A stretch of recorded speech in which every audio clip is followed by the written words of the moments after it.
What's going on, boxing fans? Julian Williams here at the distance. Got a post-fight video for you guys. Steve Cunningham versus Troy Ross. Overall, it was an interesting fight for the IBF Cruiserweight Championship.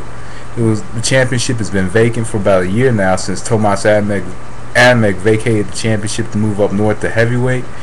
And Steve Cunningham for quite a while has been looking for a big opportunity, to fight, either a rematch with Adamek or for that championship again. And he got the opportunity last night when he fought Troy Ross.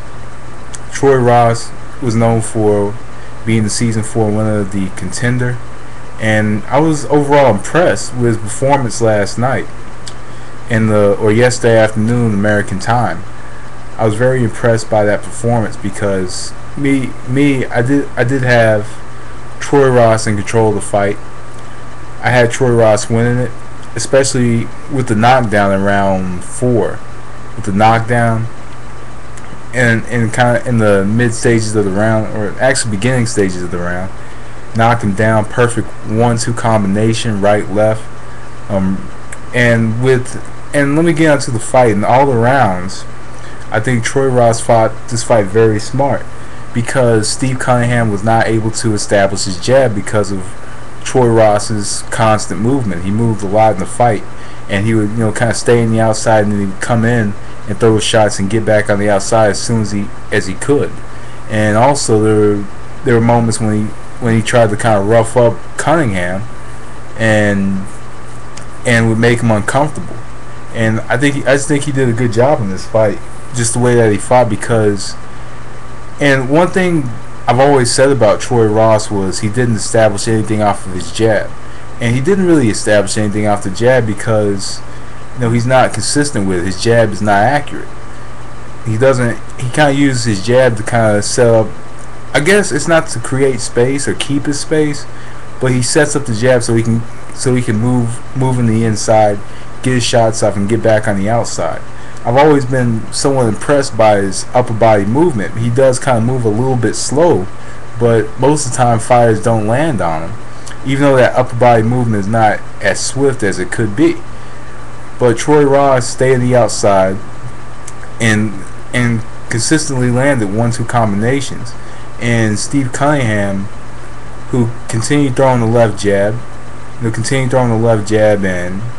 and was trying to find an opening. He wasn't able to find his opening against Troy Ross.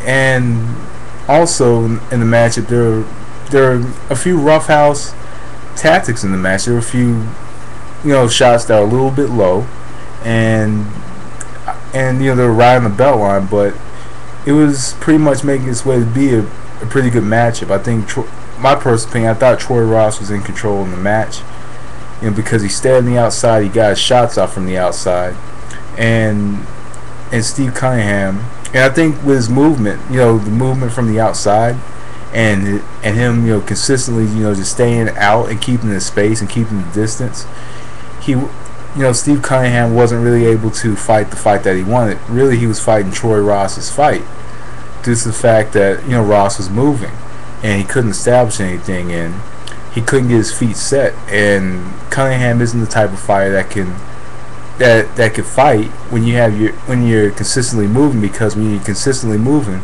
you can't establish the jab against the fighter who's going to come forward with the jab, because Cunningham was kind of coming forward and Ross was moving laterally.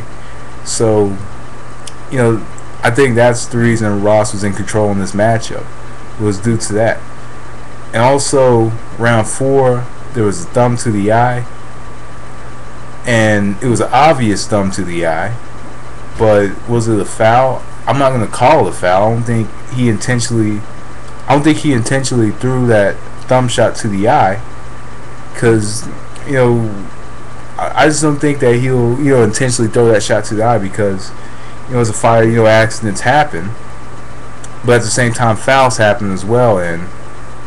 And just me, I think he was throwing the punch, and his thumb just hit the eye, because I believe it was a right hand when he was on the ropes, and it was a right hand, and I think Ross was kind of moving, and that thumb just hit him right in the eye. So and that punch was a little bit slow, but it was a little bit lazy. But I'm not gonna say whether or not it was a foul. I don't think it was a foul. So that's that. But you know, because it's like this, shots like that can end the fighter's career. So you know, especially if that thumb would have gotten to the eye much deeper than it did, you know, shots like that can end the fighter's career, and they'll be fighting, you know, similar to how Joe Frazier fought with one eye, you know, if they wanted to continue to fight. But Troy Ross seemed to be okay, but he did jump back right after that thumb hit him in the eye. He did kind of jump back, but you know, he wanted to continue fighting, but you know, when you lose one eye, you know, it's very dangerous because he's not going to be able to see those shots hitting him on the eye. So you know, that's one of the biggest concerns, especially, you know, if you're a one-eyed fighter going out and fighting with one eye. And when you're fighting with one eye, you know, you're a liability because you're not going to see those shots coming that are hitting you in the eye because you can't see. So did the referee do the right thing by stopping it? Yes, he did. You know, because it prevented further damage. But at the same time, you know, and since it was past like round 3 or 4, it didn't go to the scorecards. But I just think that if Troy Ross gets, you know, if his eye is okay, I didn't read anything in the news, but if his eye is alright, then let's get a rematch for the IBF Cruiserweight Championship. Because, you know, this isn't a way.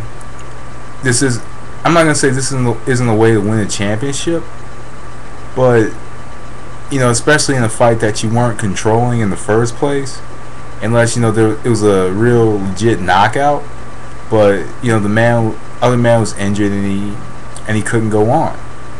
So I wouldn't, you know, be yelling hard work, you know, after the fight and stuff, after, you know, after either an accident or a blatant foul. I wouldn't be, you know, yelling, talking about this is what hard work does. I'm like, hard work doesn't